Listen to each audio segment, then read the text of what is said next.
ముగ్గురు చొప్పున 9 మంది ఉన్నారు. దాదాపుగా మారేడుమిల్లి ప్రాంతం నుంచి బంద వెళ్ళడానికి ఒక 180-200 కిలోమీటర్ల అడవిలో, అరణ్యంలో, చాలా లోయలు ఉంటాయి. చాలా లోయలు ఉంటాయి. అక్కడ ఆ 9 మంది ఉన్నారు. అక్కడ మేము యూత్ అందరూ తీసుకొని వెళ్ళడానికి బస్సులు ఉండవు, ఆటోలు ఉండవు, బండ్ల మీద వెళ్ళడానికి కూడా ఉండదు. కొండలు ఎక్కి కొండలు దిగుతూ వెళ్ళాలి. అక్కడికి మేము ఏం చేసాము, ప్రొజెక్టర్ తీసుకొని వెళ్ళాం. కరోనా మెడిసిన్ తీసుకొని వెళ్ళాం. ఆ నైట్ ఆడే పడుకున్నాం. ఆ నైట్ ఆ కాలువ దగ్గర పడుకున్నాం. అక్కడ పులులు వస్తాయంట, ఎలుగు, బండ్లు వస్తాయంట నీళ్లు తాగడానికి. ఎండాకాలం కాబట్టి కాదు. అంత ప్రాణాన్ని గుప్పెట్లో పెట్టుకొని వెళ్ళి మన కొరకు ప్రాణాన్ని అర్పించిన యేసయ్యను వారికి పరిచయం చేయాలని మేము ప్రొజెక్టర్ వేస్తే ఏమన్నారు అమ్మగారు, యేసయ్యను సిలువలో ఇస్తుంటే సీన్ ఒకటి వస్తుంది. కర్ణ మెడిసిన్ కొట్టు కొట్టు అంటున్నారు.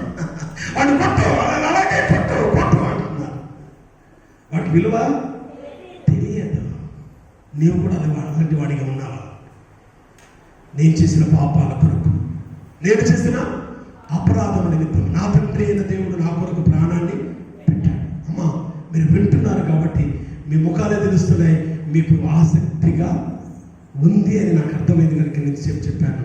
ఇంకా చాలా విషయాలు మనం చర్చించుకోవచ్చు. కానీ మిమ్మల్ని విసిగించడం వలన విన్నదంతా వ్యర్థమైపోతుంది. కాబట్టి నేను ముగిస్తున్నాను.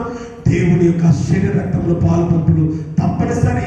అది ఎందుకు పొందాలి అంటే దేవుడు మన కొరకు ప్రాణాన్ని బలిగా అర్పణ చేశాడు కదా, పరిశుద్ధ కొర్బానగా మారాడు. అందుకని ఆయన ప్రభు రక్తంలో అక్కడ అర్పిస్తాం. బలిపీఠం దగ్గర అర్పించి ఇది ప్రభు యొక్క శరీరం, ఇది దేవుని యొక్క పవిత్రమైన రక్తము అని అనౌన్స్ చేయబడుతుంది. దాన్ని పుచ్చుకోవడానికి వస్తున్న మనం ఒంటరిగా రావద్దు, వడివడిగా రావద్దు, సహవాసముగా మంచి ఫెలోషిప్తో దేవుని సన్నిధికి నడిపించబడాలి. అట్టి గొప్ప జ్ఞానాన్ని ఒకవేళ వాక్యం ఎక్కడైనా మిమ్మల్ని తాకితే, వాక్యం ఎక్కడైనా మిమ్మల్ని హెచ్చరిక చేస్తే ఇది నా కొరకే ప్రభువు అని అనుకోండి. కానీ అయ్యగారు నా కోసం చెప్పాడని మాత్రం అనుకోకండి. ప్రభు యొక్క శరీరం అని మీరు ఎంచుకొని, ప్రభు యొక్క రక్తం అని మీరు ఎంచుకొని మీరు దాంట్లో పాల్పొంపులు పొందినప్పుడు దేవుడు మిమ్మల్ని పవిత్రపరిచి పరిశుద్ధపరుస్తాడు. 4 సాక్రమెంట్స్ చెప్పాను. ఈ 4 పిల్లర్స్ మీద నువ్వు కట్టబడాలి తప్పనిసరిగా.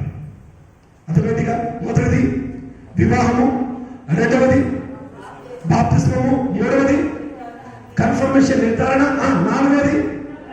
నాలుగవది ప్రభురాత్ర. ఈ 3 కలిగిననేమో తప్పకుండా ప్రభురాత్ర భోజన సంస్కారంలో ఈ వారం తర్వాత వచ్చే వారం ఒకవేళ కమ్యూనిటీ సర్వీస్ ఉంటే మీరు వెళ్ళిపోయారంటే ప్రభుత్వం మీకు సహవాసము.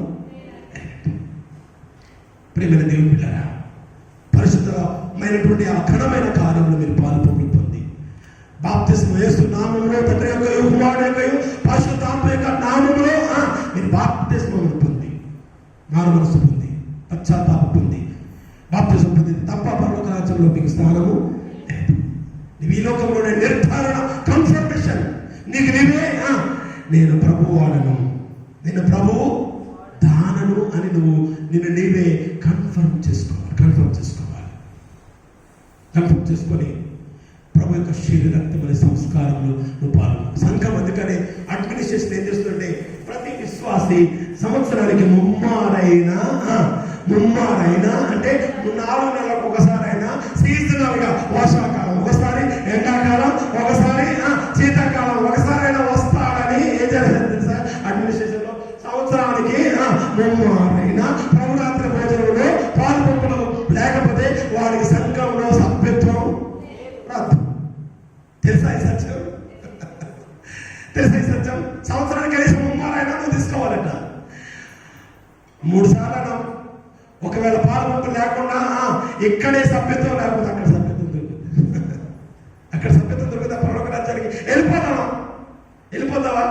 వెళ్ళిపోవాలంటే ప్రభువు చిత్తాన్ని, ప్రభు ఆజ్ఞలకు లోబడి ఉండాలి. అబ్రహాము దేవుని మాట నమ్మెను, అతనికి నీతిగా ఎంచబడెను. హల్లెలూయా. మొదట దేవుని మాట విని ఆయనకు లోబడి విధేయత చూపించి దానిని జీవితంలో అనుసరించినప్పుడు దేవుడు అద్భుత కార్యాలు చేస్తాడు. అటు కృప మీ అందరికి అనుగ్రహించి కాపాడును గాక. తన చిన్న ప్రార్థన చేసుకుందాం. నేనే కాదు, మీరు కూడా ప్రభువా విన్న వాక్యాన్ని నాలో ఫలింపచేయండి, నాలో ఫలింపచేయండి, నూతన ఫలాలుగా అభివృద్ధి చేయండి అని ఎవరికి వారిని ప్రార్థన చేసుకునండి.